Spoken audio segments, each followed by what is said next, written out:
All right, so number 5 is refusing to play them down when it might pump them up. So here's an interesting blunder, really. The blunder a lot of parents make in the U.S. is they only want to play their child up, a higher level. Every practice session has to be an up session, and every tournament they want to play them up. And it's a big critical mistake in my book.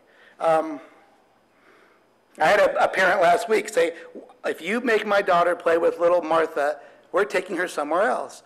Martha is 8 points below her on the national level. We only want our daughter playing up. And all we could say was, okay, good luck, bye. Because it's really meaningful that they learn how to play down.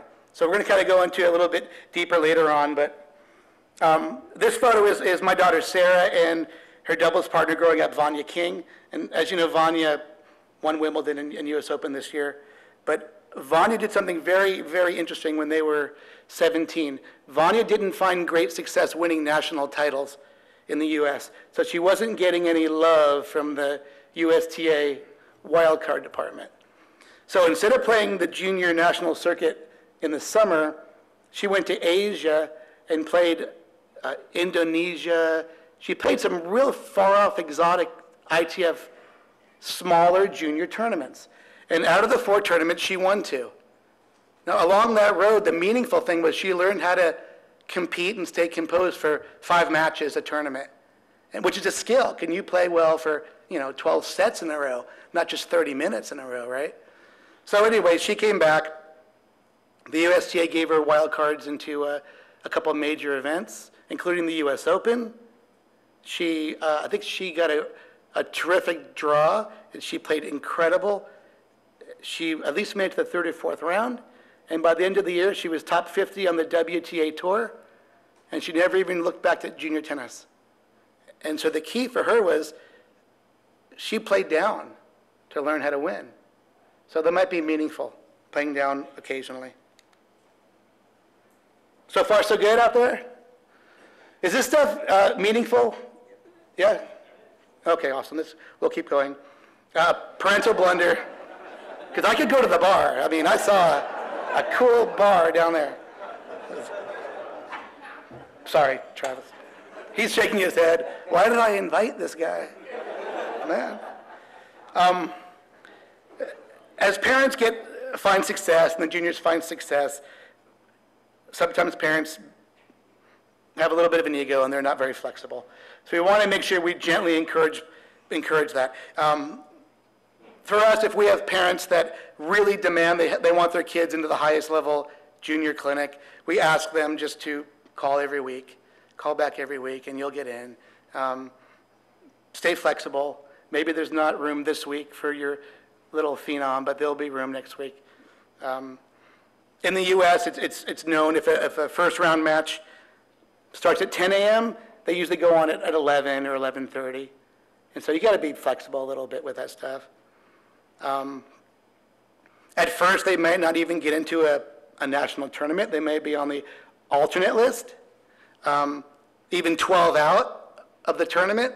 And then a day before the tournament may check, the parent might check the tournament on the internet, and the parent finds that their player is in. And now they have to quickly get on a flight or drive 5 hours now to get to the tournament. So you got to be okay with being flexible. And we have to really educate parents. You got to be okay with being flexible. Next level up, let's say the junior player does win a national title. Now they get calls from the higher ups at the USTA. And they call, they go, would you like a wild card into this $50,000 event? And the parent goes, this is incredible, this is great. When? And they go, tomorrow. And you go, where? And they go, Florida. And you go, well, you know you're calling California, don't you? And they go, yeah, your child goes on at 10. Do you want it or not? And flexible, man, you gotta be flexible if you're gonna get ahead in this game. You fly to Florida for a $25,000 pro tournament, then you get a call the day before the match that now there's an opening in a $100,000 tournament in Pittsburgh tomorrow at 10. And so you got to be flexible. So we want to make sure that we're kind of educating the parent that this is going to be it's going to be a bumpy ride, man, if they're going to work on developing top-level players. Okay, undervaluing the importance of life skills. Life skills are it's huge. We don't even know how important it is. All this networking and issues. Remember I mentioned a little bit that I taught side by side with Craig Tarley. This is in the 1980s. And now, from being friends for that long, I'm here with you. Life skills. I'm pretty sure he didn't call me to come because of my topspin backhand. Anyway, excuse me. Has anybody heard of this gentleman, Chris Langan? Probably not here in Australia, but he's known as the smartest man in the U.S. His IQ is off the charts, and chances are nobody will ever, ever, ever hear of him because he's underdeveloped. He doesn't really have life skills. He doesn't understand how to handle people and deal with people. All right, so the smartest guy ever recorded in the U.S., and his jobs have been bouncer at a nightclub, and now he's actually feeding horses in Minnesota. Smartest guy in the country. Life skills. So it's really important as we kind of educate tennis parents, ask them to build relationships with different players, take phone numbers, get practice partners, with different families, with the linesmen, with the federation representatives, with all the different coaches. The other coaches and the other families are not your enemies. They're the ones that are going to tell you about a new tournament in a different city, and they're going to tell the kids about different programs that might be meaningful, so, including yours. If you have a big program and you're teaching everybody life skills, like Michael said, they're your biggest sales force. They're going to recruit players to you, unless they're the rival, and they won't tell anybody about you. Okay, so the next blunder with tennis parents, hanging out and watching the match versus charting or videotaping the match. You remember the old idea that there's different types of learners, visual learning, kinesthetic learning. Well, so we're finding, of course, visual learners are pretty darn popular out there. So it might be meaningful to ask the parents to videotape real tournament play. There's a whole world full of information junior players can see if they can watch themselves on video perform in a real match. As far as the charting goes, the parents can do basic unforced errors to winner charts, which I'm sure we all do as coaches. Court positioning charts, ball placement charts. My favorite is cause of error charts. So in the U.S. with the top level player, we're finding more and more that the cause of errors, it's shot selection, second is movement and spacing, and stroke production is last. But what do most coaches teach day in, day out?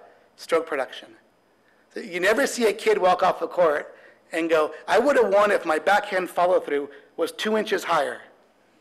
They don't. They come off the court and they go, man, I can't beat a pusher. Or I fell apart when this person cheats. Or I go up 5-2, man, and I can't close out a set. So those are more mental or emotional type of issues that you might pick up if you videotape a little bit. Any other questions or comments? Or so far so good? All right. We ask all of our players to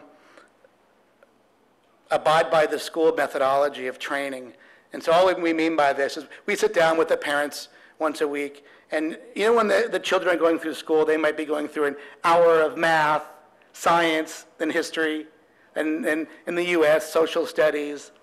Well, in tennis training, we want the players to go through stroke production, then mental skills, the X's and O's of beating different styles of opponents, the emotional stability of maybe between point rituals and changeover rituals, but then also the movement, spacing, stamina, fitness. So we want to make sure that our players are becoming evenly developed. And again, the parents need help a little bit. Weekly planners, match logs that the players fill out after each match are proving pretty important. And some players that are very, if you remember brain typing, very detail-oriented, they do daily focus journals. They list 2 or 3 things that they're doing each day to help them become higher rank.